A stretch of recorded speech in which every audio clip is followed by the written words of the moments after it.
देख रहे हैं पब्लिक समाचार, पब्लिक के हक में।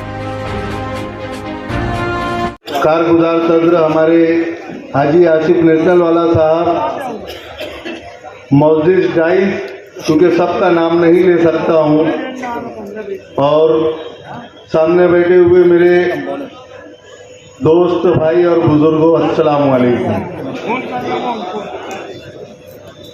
आज हम यहाँ पर जमा हुए हैं अपनी तमाम तर मसरूफियात को बालाए ताक रखकर।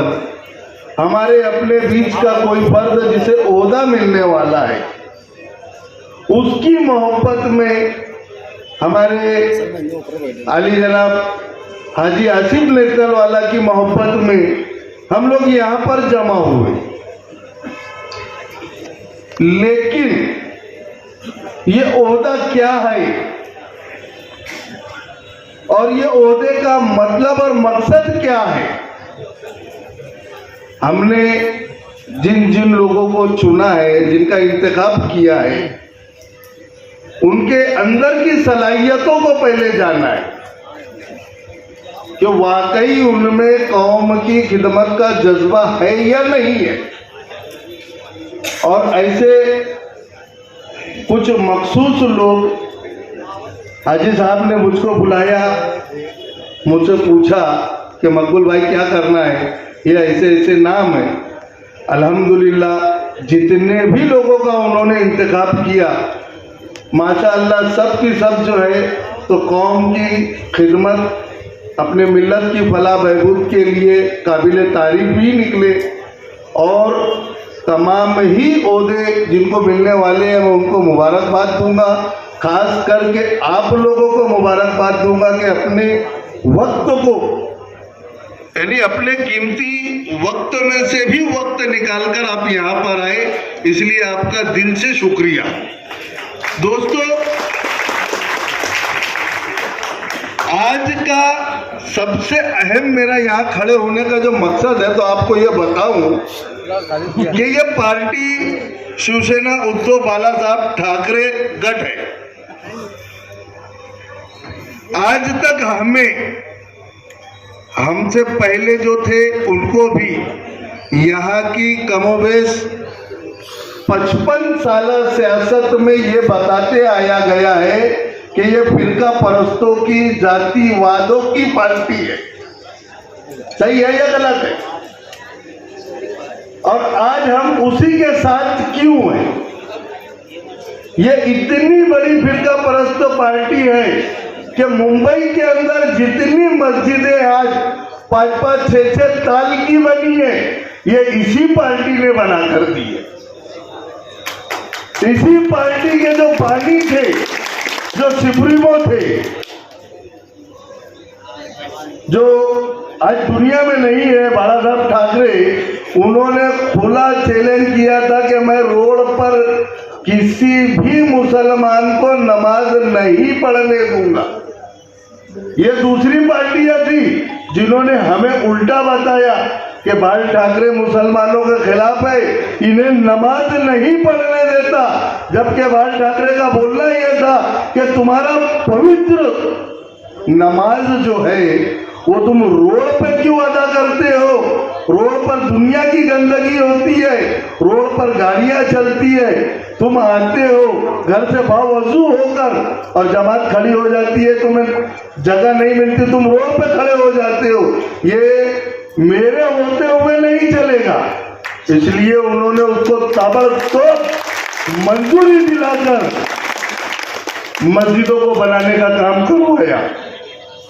उसके बाद सबसे पहला इज्तिमा मुंबई के अंदर जो हुआ था आजाद मैदान में, उसके अंदर पानी का और वो जगह को वहां पर, जैसे अपना महिला डेपो है, ये महिला डेपो के जैसा वो डेपो था, उसको साफ करा के, पूरा क्लियर करा के वहां पर इज्तिमा की पूरी जगह बनाकर देने वाली इसी बाला साहब ठाकरे की पार्टी थी, जिसके सीएम मनोहर जोशी थे।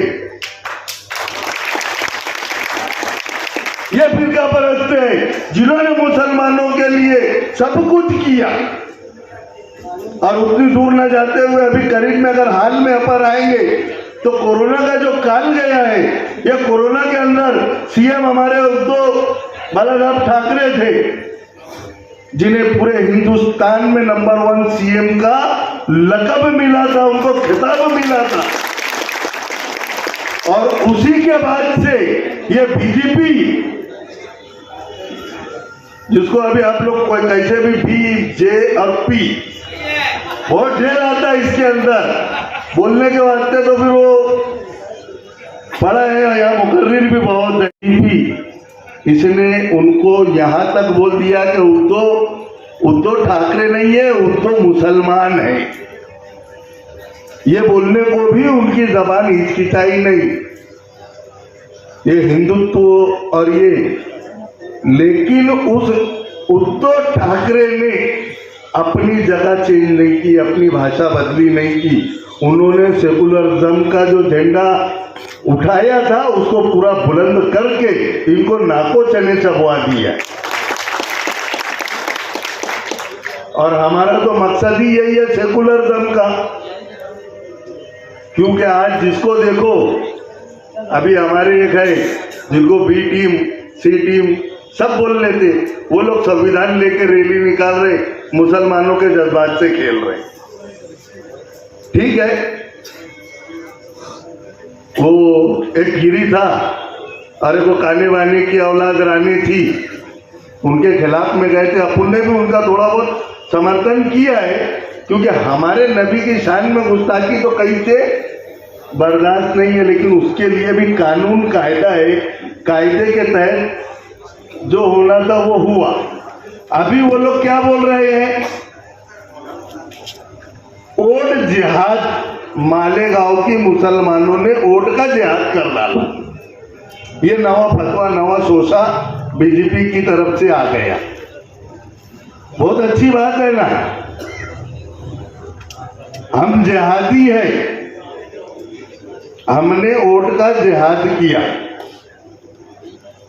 लेकिन मालेगांव के अंदर हम अपनी सियासत करेंगे।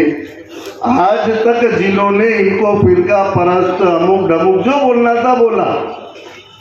ये ईदगाह ग्राउंड के ऊपर जो रेकिंग बनी है जॉगिंग ट्रैक के नाम से, ये क्या दादा भूसे की ताकत और औकात थी क्या बनाने की? कारपोरेशन में सत्ता किसके पास थी? कारपोरेशन के अंदर स्टैंडिंग कमेटी किसके हाथ में थी? बिना स्टैंडिंग कमेटी से पास हुए वो जॉगिंग ट्रैक बन गया क्या?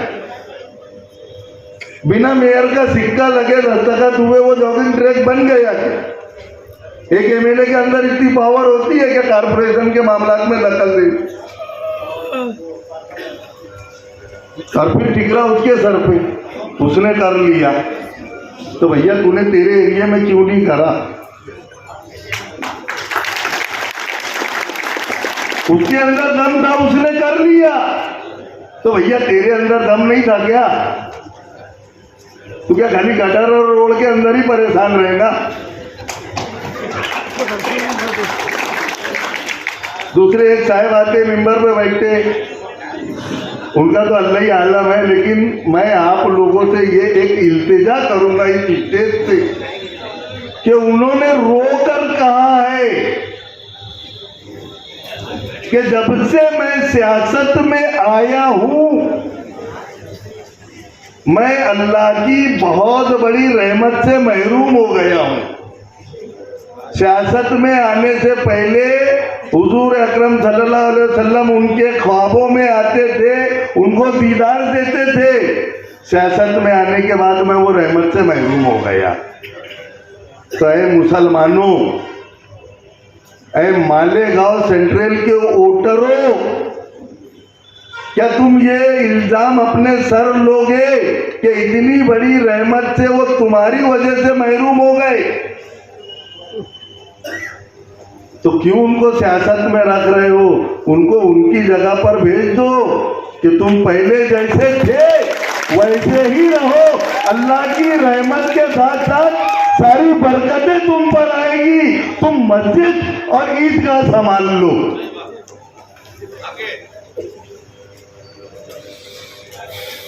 और इधर दूसरी तरफ है तो इधर का तो किसी को बोलने की जगह ही नहीं है। मेयरशिप भी संभाले, आमदारशिप भी संभाले, बेटे से भी मेयरशिप संभलो है, आमदारशिप संभलो है, लेकिन अपने गांव का बाबा आदम निराला के निराला है। आज भी वही पलक के 3 पान है। मुझको जिस रोड से जाना होता है तो घर जाके कपड़े चेंज करना ही पड़ते हैं। अगर हमें विकास मालेगांव में देखना है, वाकई में अपने गांव को सुधारना है, तो हमें सबसे पहले अपने आप को बदलना होगा, अपनी सोच को बदलना होगा। हमारी वोट हमारी शहादत है। हम किसको वोट दे रहे हैं ये हमें खुद को फैसला करना है। अगर हमारी पार्टी कोई लीडर खड़ा करती है तो उस वक्त हम आपसे वोट मांगेंगे। अभी तो वो मौका है नहीं। अभी तो हम ये बोलेंगे कि इंडिया अलायंस का साथ अपन ने लोकसभा यानी खासदारकी में दिया था, इंडिया अलायंस का साथ हम विधानसभा यानी असेंबली में भी देंगे। देंगे नहीं देंगे भाई? मैं सिर्फ 2 शेर बोलूंगा और अपनी बात को यही खत्म करूंगा कि हमारा मकसद आज तक था, अनवर भाई, कि हमारा आज तक जो चलन था तो ये था कि ऐ फूल, ये फूल तो उस फूल को दे देना, ऐ फूल, ये फूल तो उस फूल को दे देना, ऐ फूल तो उस फूल से हमारा इंसानियत का प्याम भी कह देना। लेकिन अब जो शेर बोलूंगा तो ये हम जो करेंगे उसके ऊपर से है कि छुप छुप के वार करना हमारी फितरत में नहीं शामिल। छुप छुप के वार करना नहीं हमारी फितरत में शामिल। अब जो भी जंग लड़ेंगे हक बात की वो भी मैदानों में। 1995 के अंदर कि मस्जिद को परमिशन नहीं मिलता था, ना कांग्रेस गवर्नमेंट ने दी ना बीजेपी सरकार ने दी। हम वहाँ मौजूद थे, हम खुद गए थे। तो बाला साहब ठाकरे ने उलमा लोग को बुला के बोला कि रोड पे नमाज मत पढ़ो, तुम परमिशन लो। पूरे महाराष्ट्र में मस्जिद को परमिशन मिला था। और बात बता के चलूँ तुमको मेरे दोस्तों बुजुर्ग साथियों, 1996 के 95 की बात है, इज्तिमा हुआ था मुंबई के अंदर, बहुत बड़ा इज्तिमा हुआ था मेरे दोस्तों बुजुर्ग साथी। जब भी उलमा लोग ने बाला साहब ठाकरे के पास गए थे कि हमको इस जगह की तकलीफ है, तो एक खाड़ी है वहाँ पे बांद्रा के पास, वहाँ पूरा इंतजाम करके बाला साहब ठाकरे ने पूरी पाइपलाइन डाल के लाइट के इंतजाम किए थे। बहुत सारे काम करते हैं लोग, सिर्फ डरा के रखते। मेरे दोस्तों बुजुर्गों साथी, ये काम करती है पार्टी अपनी, ये काम करने वाली पार्टी है। अभी से हमारे भाई ने एक बात बोला कि यहाँ के आमदार लोग रोड गटर में परेशान रहते हैं। बिल्कुल सही बोले। एक मामूली सी सुना का लेटर के ऊपर ताजी बात बता रहा हूं मेरे दोस्तों बुजुर्गों साथी, तड़वी नगर के अंदर हमने पाइपलाइन, गटर और सीमेंट रोड का काम वहां पे पास कराया, काम चालू है। जाके देखो मेरे दोस्तों, कोई कारपेंटर के पीछे भागने की जरूरत नहीं है, कोई आमदार के पीछे जाने की जरूरत नहीं है। पावरफुल पार्टी शिवसेना है मेरे दोस्तों बुजुर्गों साथी, ये काम करने वाली। जहाँ के लेटर वहाँ 2 काम बराबर होता है।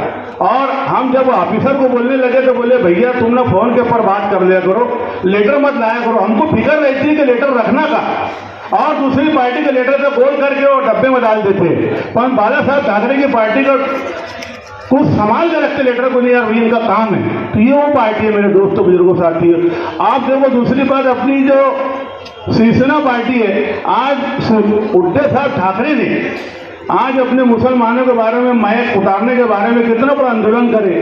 जब माइक उतारने की बात आई तो वही आदमी खड़े हुआ मेरे दोस्तों बुजुर्गों साथी, एक भी माइक उतारा नहीं दिया, सब उठा के जेल में बंद कर दिए उन्हें। उसके बाद में शिंदे का ये बोलना था कि तू मुसलमानों का लीडर बन गया। मेरे दोस्त बुजुर्गों साथियों, मुसलमानों से हमदर्दी करने लगे थे उद्धव साहब ठाकरे।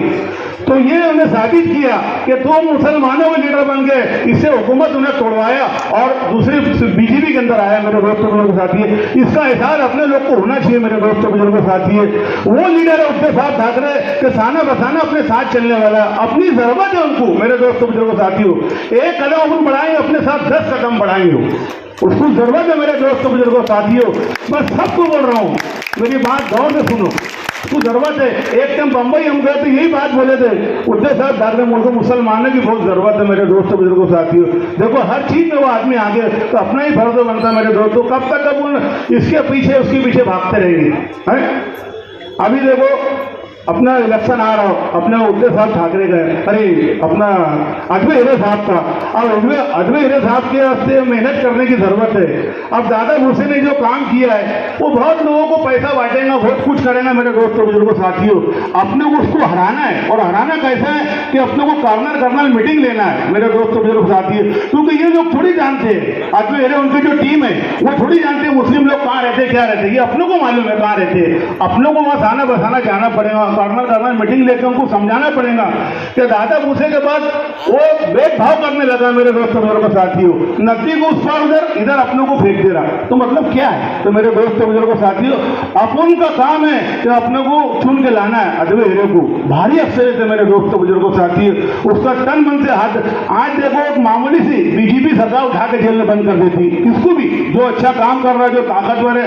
तो अजमेर हीरे के साथ में भी क्या हुआ, जब सामने उसका नाम पेश हुआ कि शिवसेना के अंदर वाला उसको खड़ा करने की कोशिश किए जा रहा है, तो फट से उसकी फटने लग गई कि अरे बाप रे ये क्या हो रहा है। तो उन्हें क्या किया, इसको कोई केस के अंदर उठा के 9 महीने बंद करवा दिए। मेरे दोस्तों बुजुर्गों साथियों, कि मेरे सामने ये रहेगा तो मैं हार जाऊंगा, तो उसको डर पैदा हो गया। मेरे दोस्तों बुजुर्गों साथियों, अभी तुम चले वहां पे अनाज मार्केट में और भीड़ लगी है। मेरे दोस्तों बुजुर्गों साथियों, हर खेड़े से लोग आ रहे हैं और अपने मुस्लिम लोग भी वहां पे जा रहे हैं। तो आप लोगों को ये मेरा बोलना है कि आप लोग ने भी फिक्र करो जरा, तो वो सीट भी कभी आ गई तो अपनी इज्जत की बात है। मेरे दोस्तों बुजुर्ग साथी, इतनी बात करके अपनी बात खत्म करता हूँ। जय हिंद, जय महाराष्ट्र। बहुत बहुत शुक्रिया।